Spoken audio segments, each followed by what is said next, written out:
बिस्मिल्लाहिर्रहमानिर्रहीम, अस्सलाम वालेकुम। Welcome back to my channel. तो कैसे हैं आप सब? उम्मीद करती हूँ कि आप सब ठीक ठाक होंगे, खुश होंगे और अल्लाह पाक का शुक्र है कि मैं भी ठीक हूँ।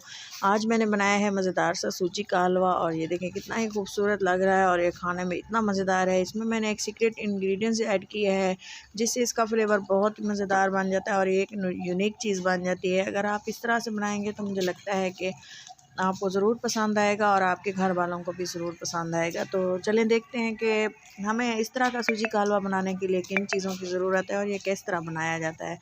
तो सबसे पहले मैंने लिया है गुड़ लिया है 1 केजी और ये कुछ नट्स लिए हैं। ये हाफ़ केजी सूजी ली है और ये है मेरा देसी घी जो मैंने घर पे बनाया था। और ये तमाम चीज़ें मैंने एक साथ इकट्ठी कर ली हैं। ये देखें, आप देख सकते हैं। सूजी अभी अभी मंगाई है तो मेरा दिल कर रहा था कि मैंने इसको जल्दी से जो है बना लूँ और मैंने ऐड किया है इसमें देसी घी तकरीबन 1 पाव इस्तेमाल किया है। आप देख सकते हैं बहुत ही सर्दियों का मौसम है, जमा हुआ था, खुल नहीं रहा था, तो मैंने इसको बड़ी मुश्किल से बाल्टी से निकाला है और इस तरह से ऐड किया है। और नीचे से जो है फ्लेम मैंने मीडियम ऑन की हुई थी और इस तरह से जल्दी जल्दी मैंने इसको निकाल के ऐड किया ताकि जल्दी से मैं इसको बना सकूं। इतना टेस्टी इसका फ्लेवर बनता है, आप सोच भी नहीं सकते। तो ये देखें, वीडियोस अच्छी लगती हों तो ज़रूर इनको लाइक किया करें, चैनल को सब्सक्राइब कर दें ताकि मेरी हर आने वाली वीडियो आपको वक्त से मिल सके। और ये देखें बहुत टेस्टी सा जो है हलवा हमारा रेडी होने को जा रहा है। सूजी ऐड कर दी है, ऑयल गर्म हो चुका है, घी मतलब हमारा गर्म हो चुका है। अब मैंने इसमें डाल दी है सूजी और इसको अच्छे से भून लेंगे तकरीबन जब तक कि यहाँ तक के भूनेंगे सूजी अच्छे से बराबर एक एक दाना जो है इसका भून जाए और इसका कलर भी डार्क ना हो, बिल्कुल लाइट सा इसका वाइट सा कलर रखना है।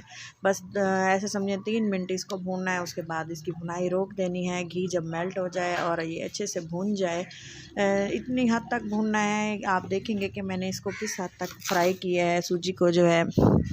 आप देख सकते हैं ऑयल मेल्ट होना स्टार्ट हो गया है। देसी घी के जो मैंने डाले थे वो मेल्ट होना स्टार्ट हो गए हैं और सूजी को हम बराबर चलाते हुए भूनेंगे 2 मिनट 3 मिनट, जितना भी हमने इसको भूनना है। ये ख्याल रखना है कि इसका कलर डार्क ना हो।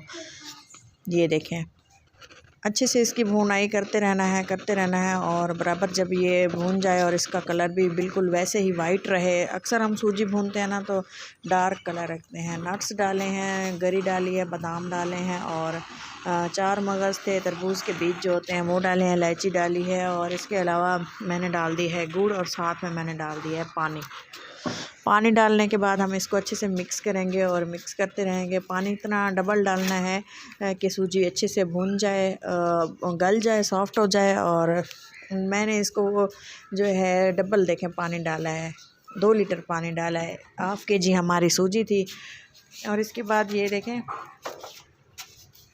हमने इसको अच्छे से मिक्स करना है। इतना पानी डालना है गुड़ भी मेल्ट हो जाए और सूजी भी अच्छे से गल जाए। इसमें मैं इस्तेमाल करूँगी थोड़ा सा जर्दा कलर, अच्छा सा जर्दा कलर खूबसूरत सा डालना है, ज़्यादा डालना है जिससे इसका कलर बहुत सी खूबसूरत आएगा। अगर हम थोड़ा डालेंगे ना तो वो फिर सूजी के हलवे का कलर ना आर जाता है ना पार जाता है, ऐसे समझें। थोड़ा सा ज़्यादा डालना है ताकि इसकी फ़ाइनल सी लुक भी अच्छी सी बने और ये टेस्टी सा बन जाए। तो चलें देखते हैं कि इसमें मुझे देखती रही मैं, इसका कलर जब परफेक्ट गोल्डन कलर हुआ तब मैंने इसमें थोड़ा सा कलर रोक दिया, वरना मैं इसमें ऐड करके चेक करती रही थी, बार बार डाला है, देखती रही हूँ कि कितना ही खूबसूरत, मुझे जितना खूबसूरत कलर चाहिए था उतना मैंने इसमें जर्दा कलर डाला है। तकरीबन ½ टीस्पून इसमें जर्दा कलर गया है। तो ये देखेंगे गुड़ भी है मेल्ट होने को जा रहा है, यहाँ तक कि मेल्ट होने वाला है। अच्छे से फिर से भी इसको पकाते रहेंगे। इसको पकाते हुए मुझे तकरीबन 45 मिनट लग गए थे गुड़ के साथ सूजी के हलवे को पकाते हुए। और इसका पानी ड्राई हुआ, मीडियम फ्लेम रखी है और इसके बाद अच्छे से इसको हिलाते रहे हैं और एहतियात के साथ, क्योंकि इसके जो बबल्स हैं वो ऊपर आ जाते हैं और इससे जो है जलने का ख़तरा होता है। इस तरह से मैंने इसको आराम से चलाते हुए पकाया है और ये देखें कितना ही मज़ेदार सा हमारा सूजी का हलवा रेडी हो गया है। अब मैं इसको करती हूँ प्लेटिंग, इसकी डिश आउट करते हैं। और मीठा काफ़ी था, क्वांटिटी देख के डाली है। तो देखें मज़ेदार सा हमारा सूजी का हलवा रेडी हो चुका है। अब चलते हैं इसकी गार्निशिंग की तरफ। तो थोड़े से मैंने इसमें जो नट्स डाले थे वो ऊपर भी डाल दिए हैं और कितना मज़ेदार सा हमारा रेडी हो चुका है हलवा। इस तरह बनाएं, सर्दियों का मौसम है, धुंध है, तो मज़े का लगता है इस तरह की चीज़ें खाने में। हाँ, देसी लोग हैं, देसी फूड्स बनाते हैं और खाते हैं, और इसमें जो मज़ा होता है वो किसी और चीज़ में नहीं होता। 100 चीज़ें भी हम खा लें लेकिन इनका फ्लेवर एक अलग होता है। तो अपना और अपनों का बहुत सारा ख्याल रखा करें, दुआओं में याद रखा करें। इजाज़त दें किसी अच्छी सी नेक्स्ट वीडियो के साथ। अल्लाह हाफिज़।